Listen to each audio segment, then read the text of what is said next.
만나시면 하나님께서 여러분의 삶을 그렇게 이끌어 가실 줄로 믿습니다. 여러분 행복하십시오. 성령 충만하십시오. 2015년 한 해 하나님을 힘써 알아갈 수 있는 저와 여러분 되시기를 주님의 이름으로 축원합니다. 과거에 제가 기초반 성경 공부, 이제 신앙생활을 시작하시는 분들과 신앙생활을 오랫동안 했어도 성경에 대한 기초적인 믿음의 베이직들이 잘 안 된 분들을 대상으로 성경 공부를 한 적이 있습니다. 첫 모임을 했는데 한 20여 분이 와서 첫 모임을 했어요. 마치고 끝났는데 한 집사님이 저에게 상담을 요청했습니다. 그래서 이제 다른 분들을 다 돌려보내고 그 집사님과 둘이 대화하기를 시작했어요. 그랬더니 그분이 하시는 말씀이, 목사님, 저는 부인을 따라서 교회에 왔습니다. 누구 따라 교회에 왔다고요? 부인 따라서. 부인이 하도 교회 가자고 사정사정 해가지고 어쩔 수 없이 저는 교회에 왔습니다. 그렇게 부인 따라서 교회 다니다 보니까 교회에서 세례 받으라고 하더라고요. 그래서 거절할 수 없어가지고 부인 얼굴이 있어서 그래서 세례 받았습니다. 세례가 뭔지도 모르고 그냥 세례 받았습니다. 그리고 세례 받고 한 2년 정도 지나니까 교회에서 집사님 하라고 집사직분 주더라고요. 그래서 집사가 됐다는 겁니다.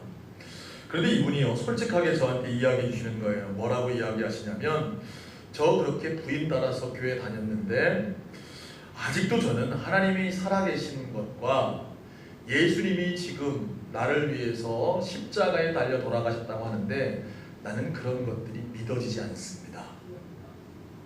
성경 공부 시작하는데 첫날에 저한테 그러시는 거예요.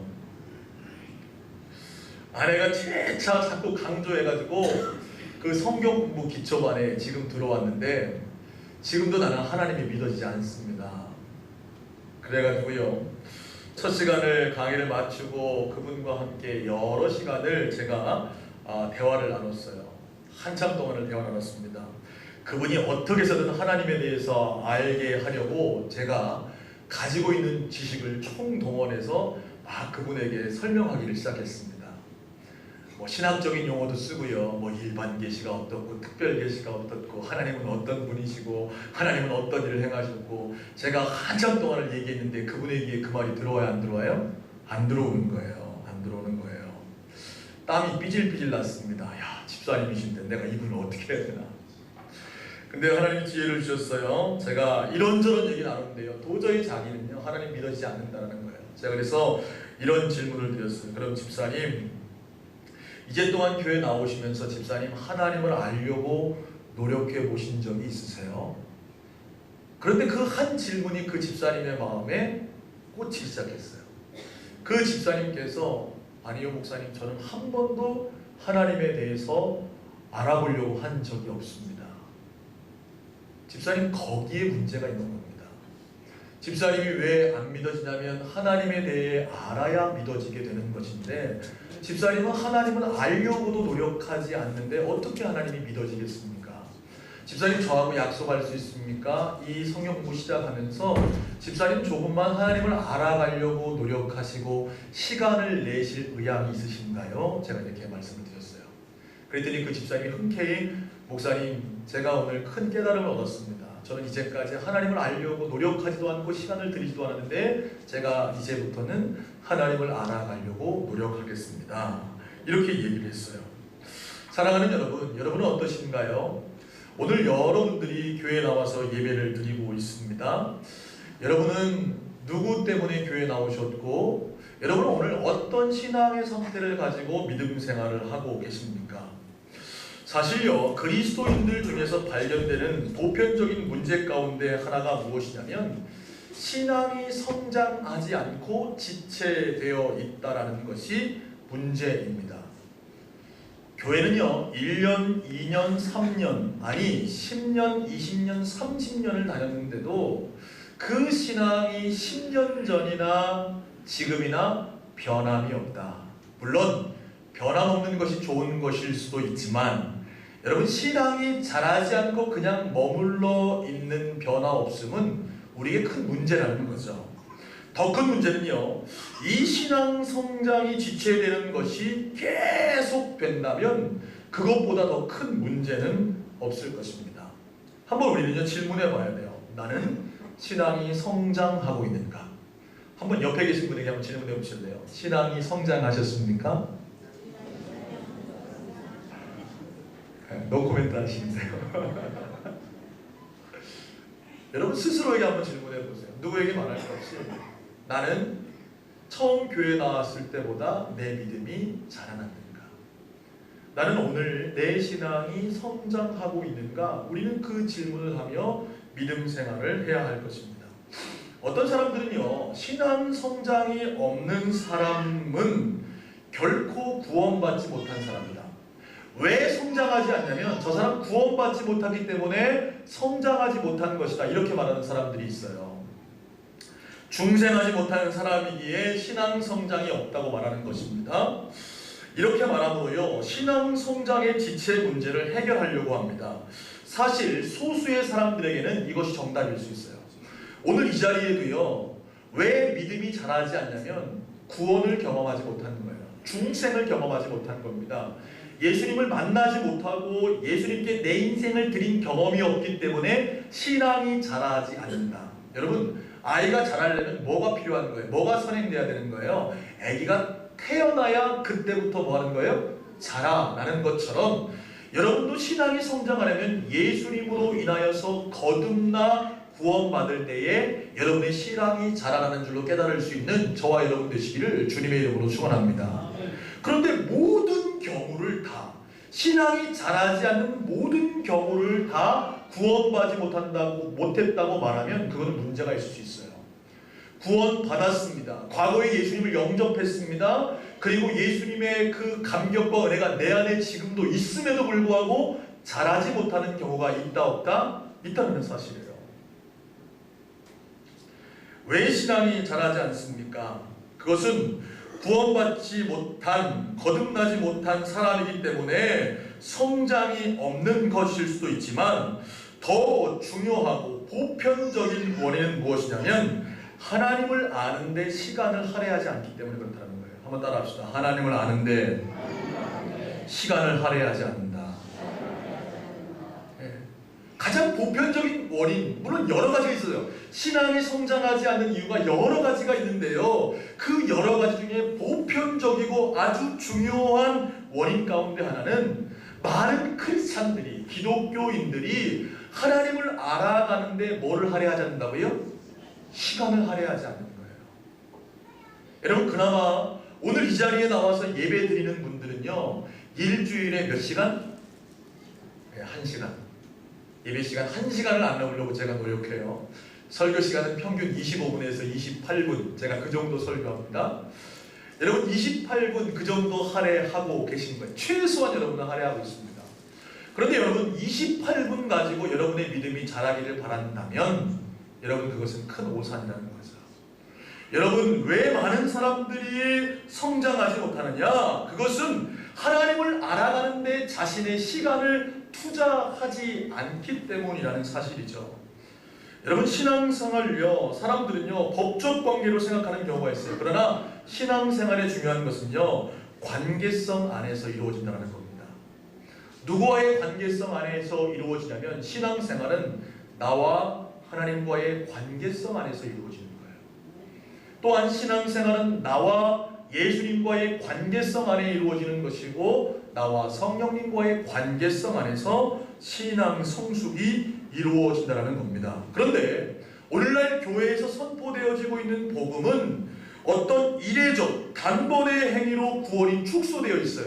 그게 무슨 말이냐면 여러분, 예수 믿으면 구원받습니다. 여러분의 죄를 고백하고 예수님을 영접하는 순간 여러분은 구원받고 하나님의 자녀가 됩니다. 이 복음이 여러분의 신앙을 단 이례적인 그런 어떤 행위로 축소시키고 말았다는 거예요. 그래서 예수님 앞에 나와 회개하고 예수님을 영접하는 그 믿음의 결단 한 번으로 여러분의 신앙이 끝난 것처럼 생각되면 절대로 오산이라는 겁니다. 여러분, 기억하세요. 신앙생활은 우리가 하나님과의 관계성 안에서 시작되고 또한 계속되고 그 관계성 안에서 성장됨을 깨달을 수 있는 사랑하는 하나님의 종들 되시기를 주님의 이름으로 축원합니다. 그러니까 여러분, 구원받는 것은 출발이고 그 구원받으면부터 하나님과 더 깊은 관계 안에 나아가야 한다는 거예요.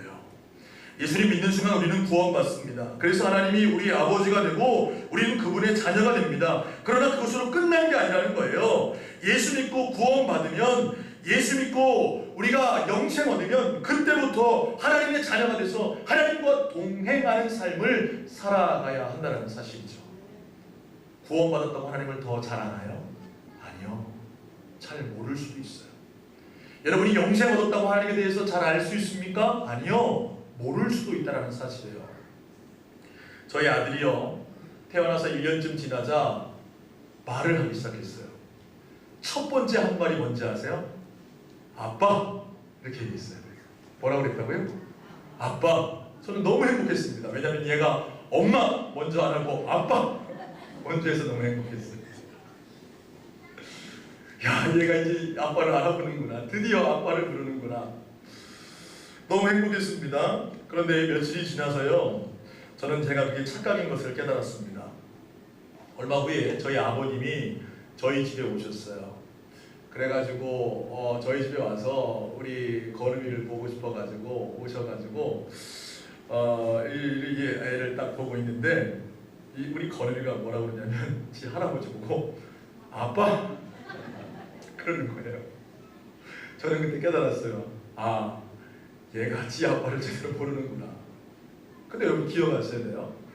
건우이가 아빠를 지금 잘 못 알아보고 아빠에 대해서 잘 모르지만 변함없는 사실은 뭐였어요? 제가 걔 아버지였습니다.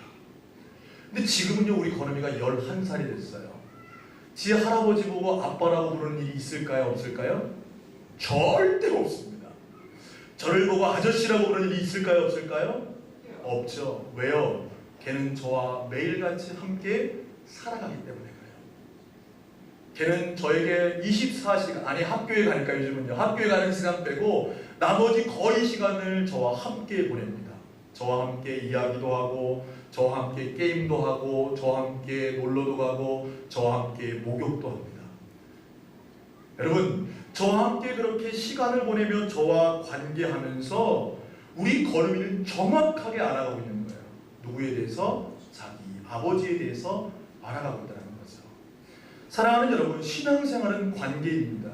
하나님과 교제하는 것입니다.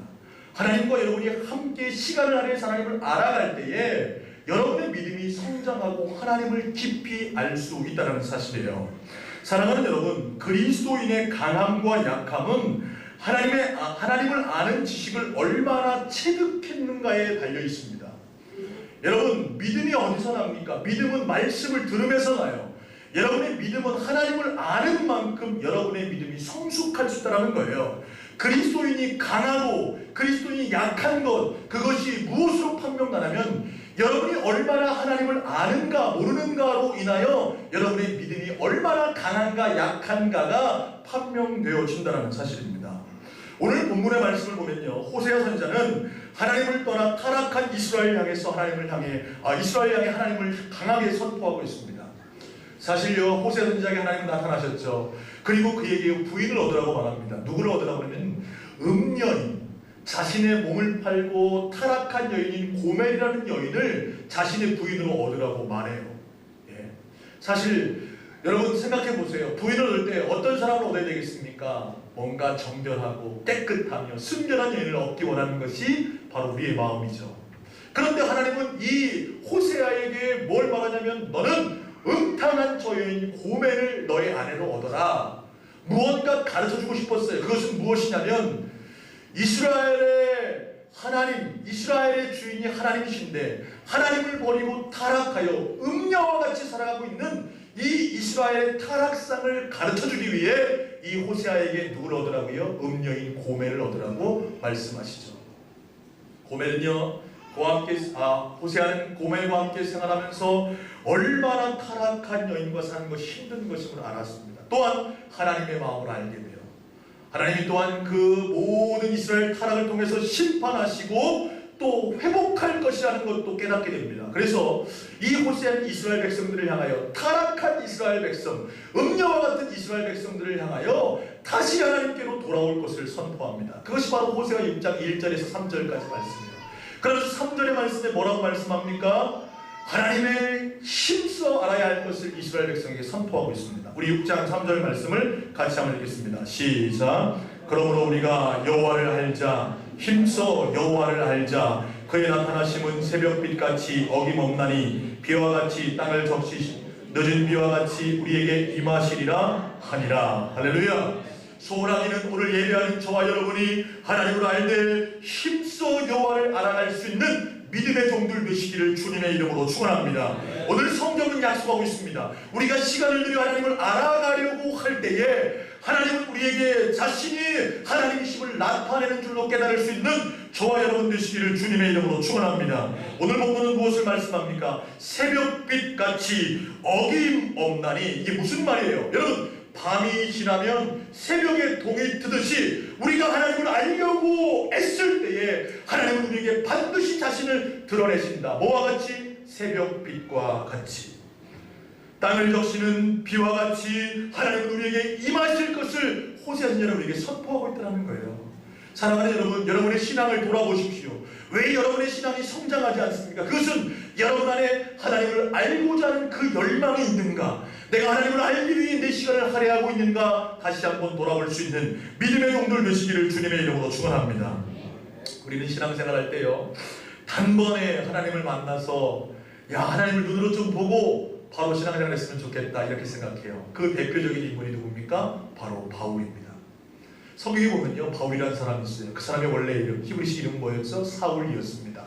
그러니 예수를 핍박하는 자였어요. 그래서 예수 믿는 자들을 잡아서 다메섹까지 가서 그 사람들을 잡아오게 가두려고 공회의 공문을 받고 가는 중에 다메섹에서 하나님의 음성을 듣죠.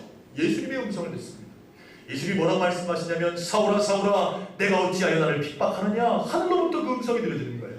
깜짝 놀라 무릎을 꿇고 주여 누구십니까? 그때에 예수님이 말씀하세요.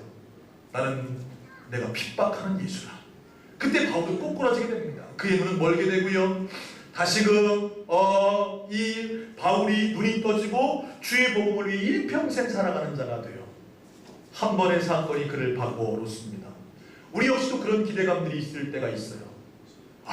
좀 하나님이 내게 찾아와서 환상 중에라도 아니면 기도 중에라도 내게 찾아와서 자신의 모습을 보이시고 내가 너를 사랑한다, 내가 너를 지명하여 불렀다 이렇게 말씀하면 나는 하나님을 잘 믿을 것 같아라고 생각하는 사람들이 있습니다. 그러나 여러분 기억하세요.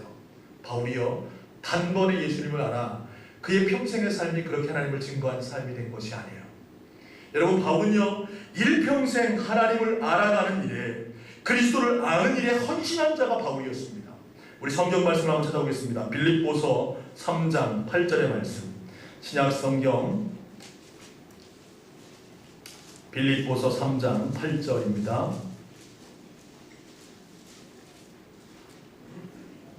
다 같이 한 목소리로 함께 읽겠습니다. 신약 성경 321쪽 시작.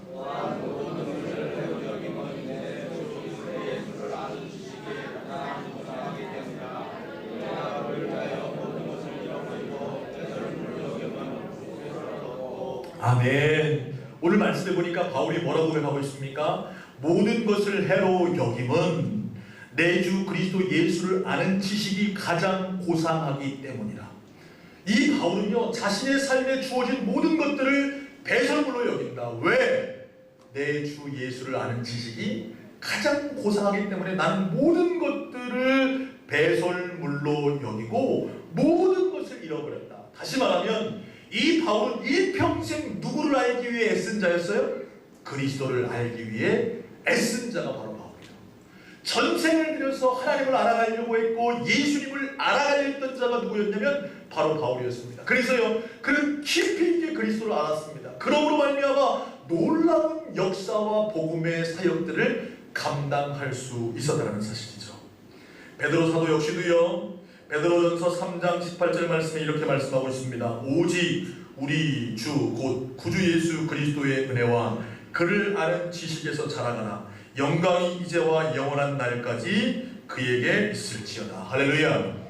여러분, 베드로 사도 역시도요, 우리가 자라날 때에 우리의 신앙이 자라려면 그리스도 예수의 은혜와 그를 아는 지식에서 우리가 자라갈 수 있다라고 말씀하고 있는 거예요.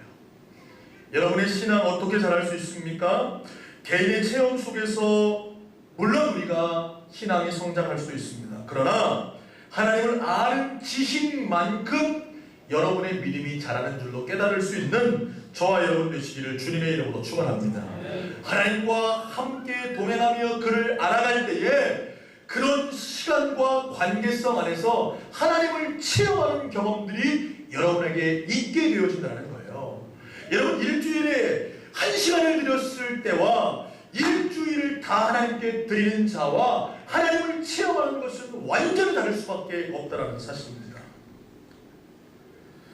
사랑하는 여러분, 하나님을 아는 지식에는요 많은 시간이 걸려요. 여러분, 기억해야 돼요. 믿음이 한 번에 자라는 것이 아니에요. 여러분, 믿음이 자라는 것은요 시간을 필요로 합니다. 거룩해지는 데는요 지름길이 없는 거예요. 따라합시다. 거룩해짐은 지름길이 없다. 여러분, 오늘 당장 하나님이 여러분 찾아오셔서 여러분 바꿔서 막 영적인 거장으로 만드실 거라 생각하십니까? 아니에요. 지름길이 없어요. 뭘 드려야 합니까? 시간을 드려야 하는 거예요. 구원은 이례적으로 받습니다. 구원은 단번에 받습니다. 그러나 신앙 성장은 지름길이 없는 거예요. 어떤 사람이 믿음이 성장하는지 아세요? 하나님께 시간을 드리는 자예요. 하루를 시작하며 하나님 앞에 나와 새벽을 드리며 하나님께 기도하는 자가 하나님을 알게 되고 그의 신앙이 성장하게 되는 겁니다. 일주일을 시작하며 하나님 앞에 나와 주일을 거룩하게 지키며 시간을 드리는 자가 믿음이 성장하며, 한 달을 시작하며 월삭에 하나님 앞에 나와 한 달을 주께 올려드리며 시간을 드리는 자가 성장할 수밖에 없다는 사실이죠. 또한요, 성경을 읽는데 시간을 드리는 자가 하나님을 알게 되고 신앙이 성장하는 거예요. 사랑하는 여러분, 2015년을 시작하며 여러분 성경 읽기를 계획할 수 있는 믿음의 종들 되시기를 주님의 이름으로 축원합니다. 하나님은 말씀하세요. 이 모든 말씀을 통해 하나님에 대해서 언급하고, 또한 예수님은 이 성경이 내게 대해서 증언하는 것이라고 말씀하고 있습니다. 여러분, 우리가 어떻게 하나님을 알아갈 수 있습니까? 이 성경을 펴서 이 성경을 읽고 하나님의 말씀을 듣고 하나님의 말씀을 묵상하며 그 말씀을 연구할 때에 여러분이 하나님을 알아가게 되고 그 하나님을 알물 통해 성장하는 거예요. 한번 돌아보세요. 여러분, 일주일에 성경을 몇 번이나 펴십니까? 제가 감히 여러분에게 질문하는 거예요. 여러분, 일주일에 이 성경을 펴지도 않으면서 내 신앙이 성장하길 바란다면 그것은 절대로 여러분 오산인 것이에요. 소원하게는요, 한 해를 시작하며 성경 읽기에 시간을 드릴 수 있는 저와 여러분 되시기를 주님의 이름으로 축원합니다. 여러분, 기도하는 데 시간을 들이셔야 합니다. 여러분, 어떻게 여러분이 하나님을 알아갈 수 있습니까? 무릎 꿇고 그 하나님과 대화하며 그 하나님의 음성을 들을 때에 여러분의 믿음이 자랄 수 있는 거예요. 2015년을 시작하는 여러분은 기도를 계획하셨습니까? 하나님, 내가 이 시간만큼은 구별해서 하나님과 대화하고 하나님과 교제하며 기도하겠습니다. 시간을 빼놓으셨습니까? 소원하게 오늘 예배하면서 그 시간을 구별할 수 있는 저와 여러분 되시기를 주님의 이름으로 축복합니다. 새벽 예배 시간이 될 수도 있습니다. 그러나 새벽 예배에 나오지 못하는 환경 가운데 있는 분도 있을지 모르겠습니다. 여러분, 그런 분들은 어떻게 하셔야 하면, 여러분 아침에 일어나서 가장 첫 시간을 하나님 앞에 드릴 수 있는 믿음의 종들 되기를 간절히 소원합니다. 여러분, 직장에 가서요, 일을 시작하기 전에, 하루를 시작하기 전에 하나님 앞에 그 시간을 드리십시오. 짧은 시간일 수도 있지만 하나님, 오늘 내 직장에서 하루가 하나님의 영광을 드러내는 귀한 한 달이 되기를 소원합니다. 여러분, 누구를 만나기 전에 그 짧은 걸어가는 시간을 하나님께 드리십시오. 하나님, 내가 오늘 누구를 만나러 갑니다. 누구와 교제하러 갑니다. 좋은 계약권을 위해서 제가 갑니다. 하나님, 제가 사업을 위해 갑니다. 누구를 만납니다. 걸어가면서 기도하십시오. 하나님, 그러나 이 만남을 통해 하나님의 영광을 드러내기를 소원합니다. 하나님, 함께 하시고 우리의 만남을 주관하십시오 라고 시간을 드리는 자에게 하나님의 살아계심이 경험케 되는 줄로 깨달을 수 있는 저와 여러분 되시기를 주님의 이름으로 축원합니다. 한 달에 한 번씩이요, 제가 추천도서를 여러분에게 권면해드리고 있습니다. 여러분, 오늘 우리 교회 많은 분들이 예배하고 있지만 제가 보니까요, 추천도서를 읽으시는 분은요 몇 분밖에 없습니다. 여러분, 어떤 사람의 믿음이 성숙하겠습니까? 하나님이 주시는 그 거룩한 책, 그 거룩한 경건서적을 시간을 내서 하려 읽으면서 다른 사람이 경험했던 그 하나님에 대해 조금이라도 알아가려고 몸부림치는 자가 어떻게 하는 거예요? 하나님을 알게 되고 신앙이 성숙하게 된다는 사실이에요. 봉사하는 데 하나님 앞에 시간을 들이십시오. 여러분, 어떤 사람의 믿음이 성장하겠습니까? 제가 보니까요, 하나님을 위해 일하는 자들이 믿음이 성장하더라고요. 하나님 앞에 하나님의 일을 위해 시간을 들이는 자들이 성숙하더라고요. 제가 체험을 통해 깨달았습니다. 학생들을 지도하면서 알았어요. 학생들을 그냥 말씀만 가르치면 잘 잘할 줄 알았습니다. 잘 안 들어요. 말씀을 잘 안 듣습니다. 그런데요, 이 아이들을 봉사로 초청했어요. 커피를 팔게 시키고 그 수익금을 가지고 독거노인을 돕게 시키고 또 선교사님을 후원하게 시키고, 그런데 이 아이들이요, 그렇게 하나님을 위해 자신의 헌신을 드리며 시간을 들이면서 그 아이들의 믿음이 자라는 것을 보게 되었다는 사실입니다. 사랑하는 여러분, 하나님을 더 알기 위해 여러분의 시간을 드릴 때에 놀라운 하나님을 더 깊이 알아가게 되고, 하나님을 아는 만큼 여러분의 신앙이 성숙하게 되는 줄로 깨달을 수 있는 저와 여러분 되시기를 주님의 이름으로 축원합니다. 사랑하는 여러분, 우리는 2015년을 시작하고 있습니다. 오늘 호세 선지자가 우리에게 말씀합니다. 힘써 여호와를 알자. 그러면 새벽 빛같이 그가 우리에게 나타날 것이다. 이렇게 말씀하고 있어요. 오늘 여러분 계획하십시오. 여러분 또한 실천하십시오. 여러분의 24시간 또한 일주일, 1년의 삶에 하나님께 드리는 시간이 몇 분, 몇 시간이나 되십니까? 소원하기는 오늘 이 아침 결단하고, 하나님 하루에 내가 이 시간을 주께 드리겠습니다. 하나님 일주일에 내가 이 시간을 주께 드리겠습니다. 결단하며 하나님을 알아감으로 여러분의 신앙이 자라날 수 있는 하나님의 종들 되시기를 주님의 이름으로 축원합니다. 기도하겠습니다. 사랑과 은혜가 많으신 아버지 하나님, 신년 감사 주일을 허락하셔서 이 시간 하나님 앞에 나와 예배하며 하나님의 말씀 듣게 하시니 감사합니다. 호세아 선지자는 우리가 여호와를 알자, 힘써 여호와를 알자, 그의 나타나심은 새벽빛같이 어김없나니 비와 같이 땅을 적시는 늦은 비와 같이 우리에게 임한다고 말씀하고 있습니다. 소원하기는 오늘 사랑하는 주의 권속들이 신앙의 성장을 위해 하나님을 알아갈 수 있는 믿음의 종들 되게 하여 주시옵소서. 그래서 우리 24시간 모든 시간 가운데 시간을 내서 하나님을 알아가며 성경을 읽고 기도하고 또한 아버지 하나님이여 봉사하고 하나님을 찾아 하나님 우리의 믿음이 자라나는 2015년이 되게 하여 주시옵소서. 우리를 구원하신 예수님 이름으로 기도합니다. 아멘.